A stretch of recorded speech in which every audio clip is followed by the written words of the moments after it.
and welcome everybody. We are in for a very quick and a bit of a rush start this morning as the Penguins were very keen to come home tonight.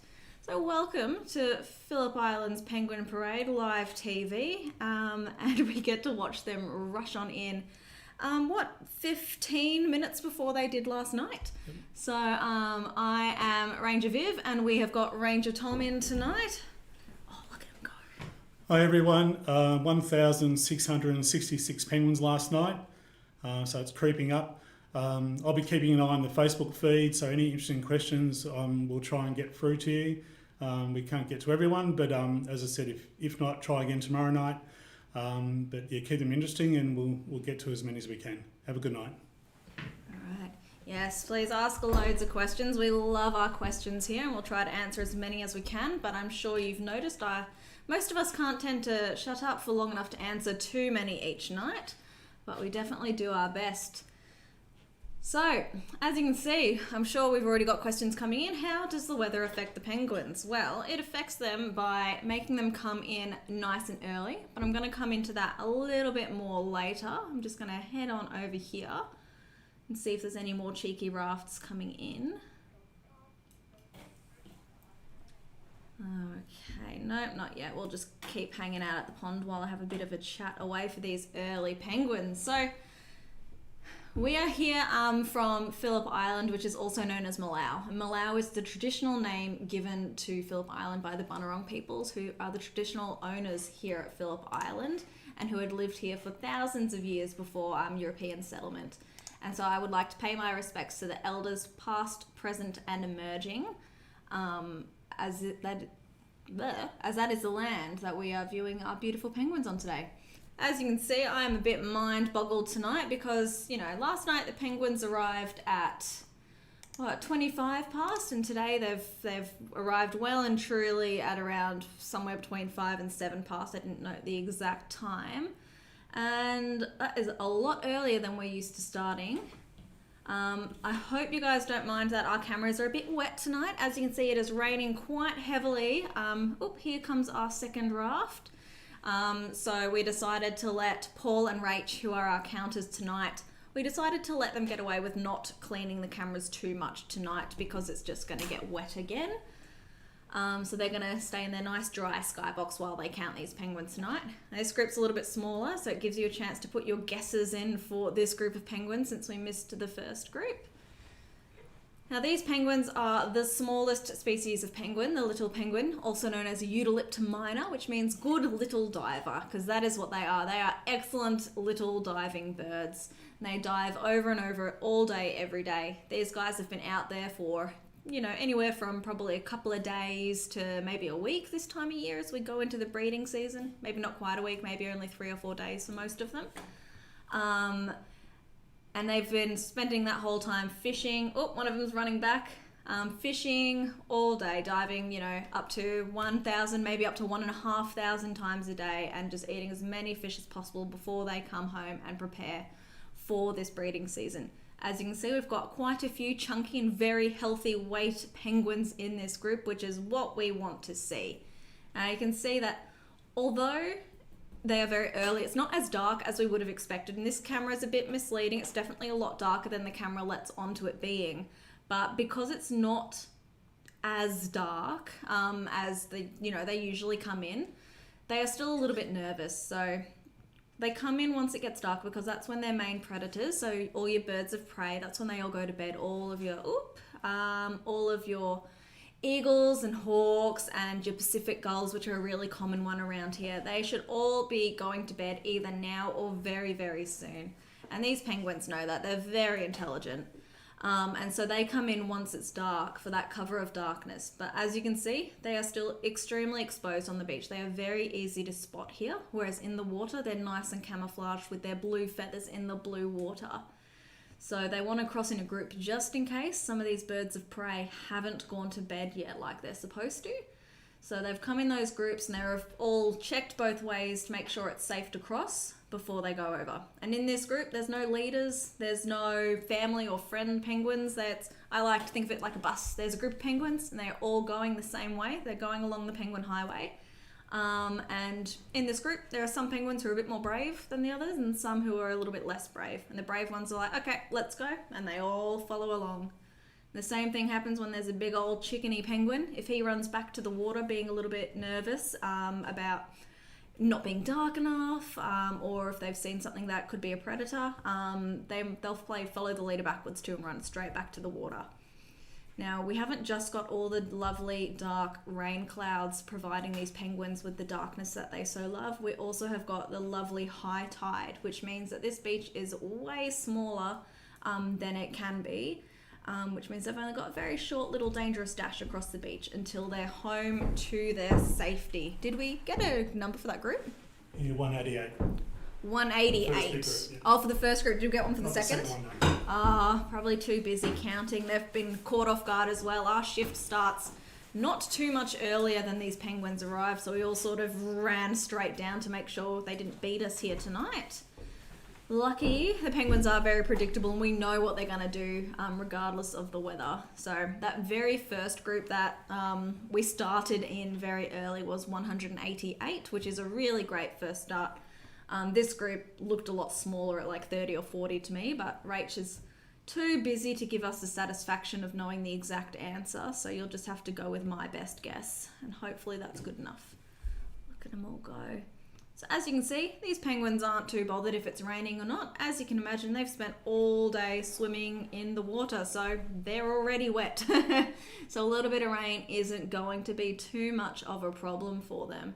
It only really becomes an issue if we have a lot of fog or mist, which we don't have tonight. It is still nice and clear. Look at him go. Why are they going around the road? Are they worried that the goose is there when he's not? They're so weird sometimes. All right, let's hop over to the highway.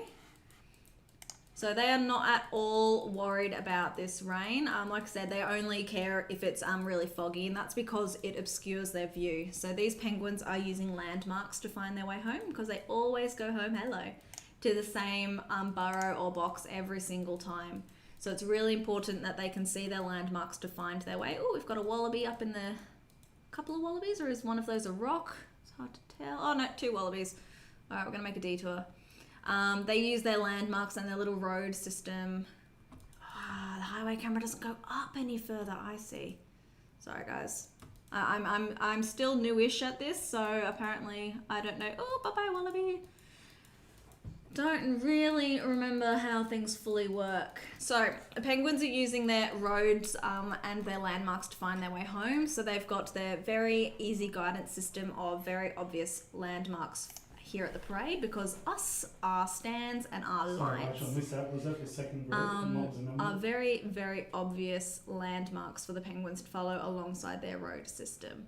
Now, these wallabies as well, these are our swamp wallabies. I'm sorry I can't get much closer for you. I would if I could. And they're the only kind of wallaby or kangaroo we have here on Phillip Island. Although I say that, I have seen a photo of a kangaroo crossing our bridge before, which I thought was brilliant. And that was because I think, don't fully know. I've always been told that if you see a kangaroo on the island, it's probably escaped from the Grand Prix track or one of the wildlife places. Is that correct, Tom? You might know that better than me. I think they've got different species of wombats there. I know they've got different species of wombat. Yeah. So, apart from the swamp or bush wallaby. Yeah. No, I saw that the one on the bridge was definitely a grey, wasn't it? Yeah, Australian, yeah. Yeah, but that was coming the wrong way as well anyway. So we do sometimes get a random photo of a kangaroo in a weird spot of Phillip Island, but they don't call Phillip Island home. I guess they're just visiting us like the rest of you guys try to do your best to do. But we do just have our beautiful swamp wallabies, and so they're very easy to identify all across Australia, but especially Victoria, where they're the most common. Is they're very dark, beautiful chocolate brown. They've got dark and sometimes orange around their little ears, and the tip of their tail is white. So very easy to differentiate them from some other wallabies or kangaroos you have around. And I love shell gritter or scared penguin. And I am going back to my very scientific method of the difference between a roo and a wallaby is one has a teddy bear face. So your wallabies they're a little bit more round, they're a little bit more rounded in their ears and their face. and they're much more like teddy bears than your kangaroos, which are a little bit more boxy. But again, do not, like, if you're writing a school report or doing any real science, do not write that down, because that's not going to get you very far at all. Sounds like we might have had a group for that second one. It was 42. 42 in that second And group. there's a huge group coming through, which she's given us a number. Ooh, a huge group coming through. Or just crossed. Or just, oh, that's the one I was just looking at. That was Yeah. 411. 411 in that group. That's massive. I think that's what she said. Oh, I love breeding season, and we still haven't had any updates on whether we've got many chicks around yet. And I promise you, as soon as we know where the chicks are and if we've got them, we will let you know, because we know that you guys are just as excited as we are. Now, Tom, I keep getting pulled in different directions by different animals here. Do you have any questions yet for me? Do you want to answer them? Do you want me to? Oh, you can answer it while Okay. I get my brain together trying to find out what the penguins are doing tonight. Okay, the first question for tonight is from Karen. Do you ever get seals on the beach? We've got about 30,000 seals down the road. It's one of the largest seal colonies in Australia, Australian fur seals. Luckily for us and the penguins, they don't eat penguins, but there are other seals in New Zealand and South Australia that do. Most times we'll get the odd stray seal in the water in front of the parade, and that's usually around summertime, late in the year or early in the year. And that's usually a young pup that's been kicked out of home. They're 1 year old, and they're basically just big teenagers, and they'll show up in front of the crowd. They're not here for the penguins, but they're just like big kids showing off, and they'll dive out of the water a few times and swim in front and back. So we don't see many because they do scatter in the ocean. And we did have a big, I think it was an elephant seal or some big seal. No, actually it was, what's the ones down in Antarctica? The leopard seal. Oh, yeah. That's Down at the Penguins Plus Dam. But this was about 10 years or so ago. Well before my time. And I never saw it. I wasn't working that night, and I only stayed there for about one night because everyone kept its distance, including the rangers. Oh, yeah, I bet. Oh, that's one thing we need to get on the stream, seeing some seals before the penguins arrive. But they tend to, when they are playing around, they tend to leave usually about 10 minutes before the penguins arrive. Or the penguins perhaps wait for the seal to leave, because even though they're not a predator, the penguins probably don't want to hang around with them too much, given the opportunity to. But watching the playful seal pups play around before penguin arrival is one of my favourites. They're just so cute, and you just all of a sudden see the crowd is like, what is that? Is that a penguin? No, what? And yeah, it's always just your seal puppies going, here I am, no I'm not, here I am, no I'm not. But yes, this wallaby has decided to play nice with us, so we're going to have a look at this little one over here. But of course, it's looking a little bit wet and sad. But again, like most of the animals, they don't really seem overly bothered by the rain. He's just enjoying some dinner. And look, he's also got his like stripes on his cheek is another one of their distinctive features as well. Although he's not going to show off his tail to show off his little white stripe, but that's okay. You guys will just have to take my word for it. All right, I'm going to head back to the beach and see if we've had a few really good sized rafts already. Oh my God, that rain is... The viewing's going to be really tricky tonight, and it's going to stay like that just because this rain is pretty full on. All right, we're going to go back to my pond. Are there any bandicoots, any penguins or bandicoots hanging around my pond? Say it's my pond, it's all of our ponds. No. Oh, that's rude of them. That's all right. We'll have to go back to it. So we have got... we've been watching these penguins the last few nights hanging around, and so hopefully they'll have some chicks soon. It's really cool, even though we can't, we usually can't tell specific penguins apart. Usually, Tom has told his funny stories about some very specific individuals last night, which is great, and I'm so jealous I didn't get to see Uncle Fester. I still haven't met Mr. Angry yet. I look for him every time I go down there, and I cannot. He's never showing off for me. I haven't seen him for a while, but he was there early in the season. He was there a few months ago. Yeah, no, not for me. Not for me. But we can tell penguins by their burrows. So near the main stands, there's one penguin who hangs right at the corner near the rocks almost every night. Well, okay, maybe not through winter every night, but through a lot of the time. And he always gets way too close to where people like to sit. And he stays there for a long time. And every night people are like, is he okay? Is he sick or is he unwell? And every night it's like, no, it's just what he does. He just sits there and taunts you. So we do we do know some specific penguins just based on their location. Like Tom said, for Mr. Angry, if there's one penguin who's got a bit of an extra personality than the rest and is in the same spot, it's very easy to tell them apart. I saw a couple of comments talking about Stumpy and if we'd seen him again. I haven't seen him, but I did. Ooh, wow. Okay. I did figure out where a Stumpy penguin lived, and I watched him go through his molt earlier in the year, and I'm hoping when we get to spend a bit more time outdoors, we'll be able to see him a little bit more, because he lives just further up along the highway, which is nice. But because penguins don't, if they're coming in a big group like this, you're not going to really easily differentiate a Stumpy penguin from the rest, because they're all waddling, so they all look a little bit stumpy, so it's going to be really, really tricky to find any specific ones as much as we might try. Now, I've spoke a bit about counting. I might go into a bit more depth, because can you imagine how much of a hard time Rach has just had having to count that massive group of penguins crossing this tiny stretch of beach over these dark rocks and then just disappear immediately? These penguins were like, ooh, come on camera. It was like 10 deep, and she's having to really quickly go. 485, Rachel. Ooh. Did you guys get any guesses really quickly in? Because it looks like Rach is being very generous tonight and giving us lots of numbers. Was that 285. 285. That is still fantastic, because we're getting close to 10 minutes into the count and we're still getting massive groups, which is lovely. Over 10 minutes. I can't do math. Tom's looking at me like, are you sure there? About 15. About 15 minutes into the count, which makes so much more sense. As I said, I'm like, no, that can't be right. 10 minutes is a good number. Oh, but look at this creek. Look at them all dive. As I've spoken about again and again, and I'll keep talking, the penguins are adapted for the water. Everything about them is adapted. Okay, my drink bottle's my prop.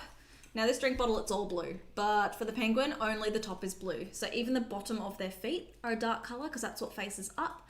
The top of their wings are a dark color. The top of their beak is darker. It's all darker or blue, because that's what's visible from above while they're swimming. Underneath, it's all white, including the tops of their feet, the bottoms of their beak, and the bottom of their wings. And that is so any predators seeing them, it's a lot harder to see a penguin in the water than it is on the land, as you can see pretty easily now.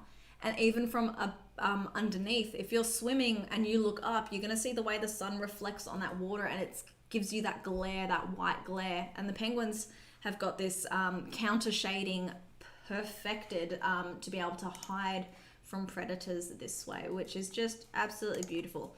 But not only that, they've of course got their knees. Lack of knees isn't quite right, but they've got their knee adaptation where they've got their knees, but the knees don't move very well. They don't bend. They just sort of sit there locked into place, which is why they waddle. Their center of gravity is so low, which is why they have to lean forward. And all of these adaptations make them really excellent at swimming, faster than an Olympic swimmer. But it makes them really funny on land. And look at this one's waddle. He's just gone with his whole body there as he goes. Oh, I love it. Oh, and he's tripping over now. Yeah, that'll do it. And me personally, I relate to clumsy animals a lot better than graceful animals. So some people are like, yeah, I can relate to a lion. They're king of the jungle. They're beautiful. I relate to a penguin because they trip over everything and walk into each other. Although the penguins are at least graceful in the water. I can't even do that, so maybe that's not very fair. All right, before I continue rambling, have we got any more questions, Tom? And it's up to you whether you want to answer or throw it at me. If he's going to go for the hard one, I'll make her do it. No. This is from Kayleen. Do more penguins come in when there's no visitors here? These penguins are born and bred on this beach, so they're used to people. They've got very good night vision, they've got very good long vision, so when there are people there, they know they're well and truly before they hit the beach. As long as people aren't yelling and screaming and jumping up and down and flashing cameras, they're fine. All our lights here are orange-red spectrum, the penguins see green-blue spectrum, so they barely see the lights at all. And they're certainly comfortable coming here because the numbers in this colony have doubled in size over the last 20 odd years.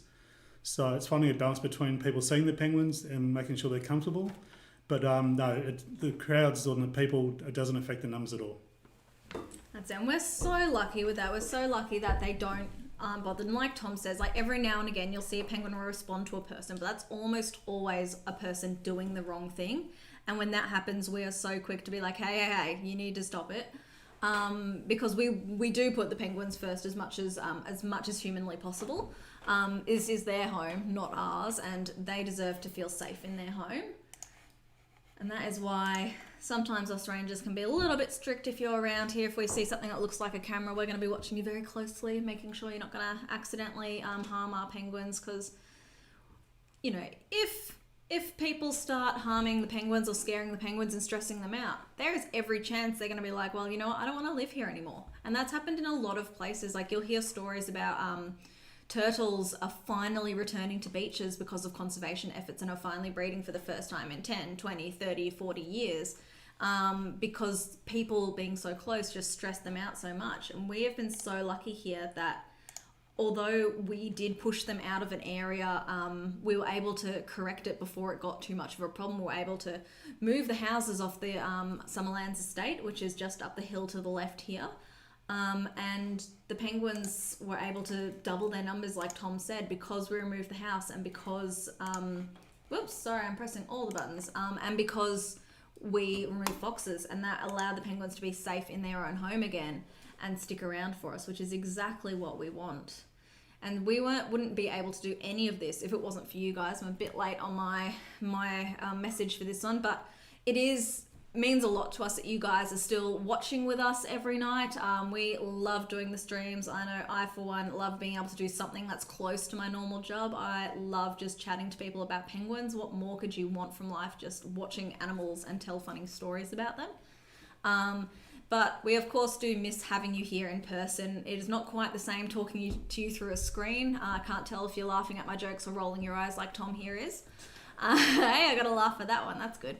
But we know that as soon as it's safe to do so, we'll have you all back here in no time. But if you are interested in helping us in any time, you can make a donation or adopt an animal. Very clear on that message. We are adopting animals here, and you can do that symbolically through the description, through the link in the description there, because we get everything that we do is because of people visiting and people donating. We are visitor funded, so through normal times, the only way that we are able to, hello penguins, able to do all of our conservation, all of our research and all of our education is because so many people want to visit these beautiful penguins, that we're able to raise money for these important causes. And without that, it's a bit of a struggle. We'll admit that. I think the pandemic has shown us all of that, but we've been really lucky to have people visiting when they still can, people making donations, and then we've all, of course, had some help from the government to just run our basic conservation work that we are doing. And look at them going through the pond. And so that's not just for the penguins. We have way more than the penguins. As Tom said earlier, we've got the seal colony that we manage as well. So that's just off the Nobbies.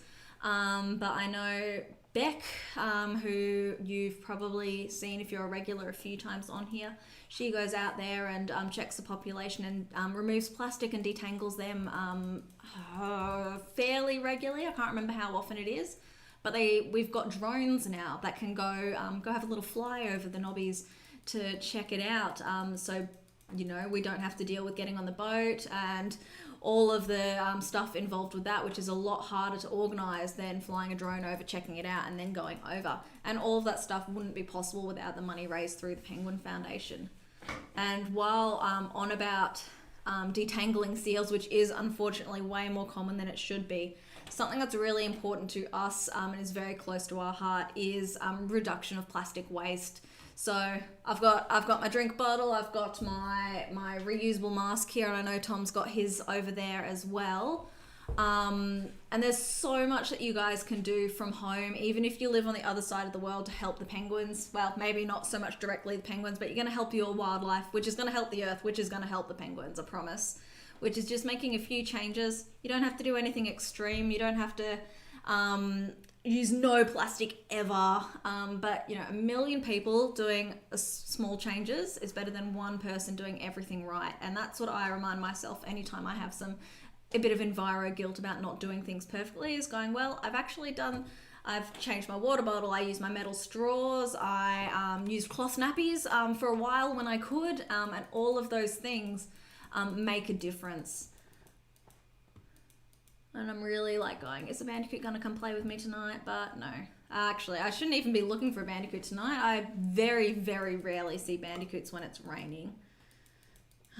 Now, Tom, we've got to make some decisions about time tonight. Since the Penguins were so early, it sort of messed around with our usual scheduling. Yeah.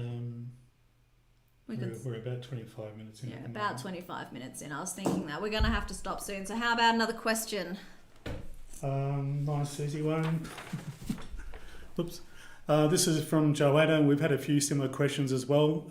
What season will it be in January? Breeding season's pretty much started a few weeks ago. It's been slightly earlier than normal, not too much so, not dramatically so like it has been a few times in recent years. It should run through to the end of January, early February. So January's pretty much slap bang in the middle of our breeding season. So it's usually lots of chicks around and lots of adults around. Yeah, January is always such a fun time to come visit. I always say you've got a mix of different things when you visit. If you come in summer, you've got all of the chicks, and then later in summer, as you go to February, you get some molters as well, and that's so much fun. But you've got to deal with the fact that it is daylight savings and the penguins are coming in at like 9 o'clock.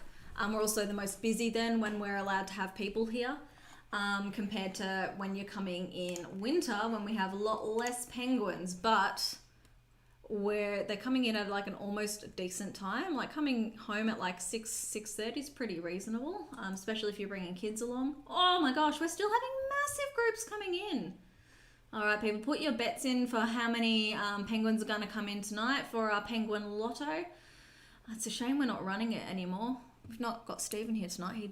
Stephen always wins. Stephen plays cheats in the lotto. He rounds up to the nearest 1,000 above whatever everyone else is guessing. So if we're all guessing 1,500, he's going to guess 2,000.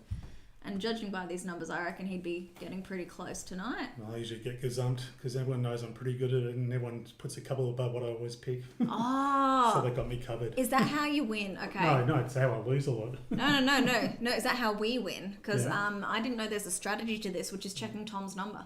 I'm going to be using that in the future, Tom. Thank you. Here goes the chocolate bars. I win so rarely, and every time I win, it's a chocolate I don't like, and I'm always really upset. But lucky, John's usually got a couple of spare in his pigeonhole, and he swaps me, so I don't have to give it away, which is always a bummer for whoever was coming second, because they almost got the chocolate. So, All right, what do you reckon? One more, and then we'll get ready to head off. You don't have any more questions? Oh, okay. We're not too interested in questions. We're just enjoying watching them in the pond. All right, well, let's watch them fall through the pond for a little bit longer. Let's have a look. I want to see if there's any more groups coming in. No. All right, let's head to the highway camera for a bit and we'll get ready to say goodbye to our penguins. Oh, whoa. It's so funny. You've always got a small group that runs around this curve really, really quickly. I guess they think hugging the corner is a bit more beneficial. Maybe it's faster. Maybe they just really like their own reflection. That rain is getting bad, isn't it? All right, let's go to some penguin bums because who can resist some penguin bottoms? I know I can't. And we've got some shell gritters as well, which we haven't had much chance to talk about tonight because they have been throwing us curveballs with, wow, look at them go, running through the puddle. Okay, I don't know about you, but I can practically hear the little splish, splash, splish, splash, splish, splash as they run through this puddle here tonight. All right, but look at these shell gritters. I hope we get chicks soon. All right, I will finish on time. Okay, so thank you guys so much for watching with us at Penguin Live TV. We will be back. Hold on, our schedule's changing, isn't it? Are we on tomorrow? What day? Hold on. I think so. I don't think so on tomorrow. We might leave you at a bit of a surprise with when we're going to be on next, but we are continuing. I don't have all the details right this second, but we are definitely continuing, but it may not be every night. So have a look on our Facebook page. Keep an eye out. We'll let you know what's happening, but we do miss you. We know you exist, and we are going to be back. That might be from Monday onwards or something. Yeah, it's a bit. Might be tomorrow. We might not. We'll see. Yep. I'll make sure that we update on the Facebook page for that one as well, because as all lockdown and restrictions get announced with only a couple of days' notice, it can be a bit hard for us to keep up and get everything organised in time. But All right, thank you very much for hanging out with us here tonight, and we will see you later. Coming in, I'm going to huck off by myself because I don't mind. Thank you very much, guys. See you, everyone. Have a good night.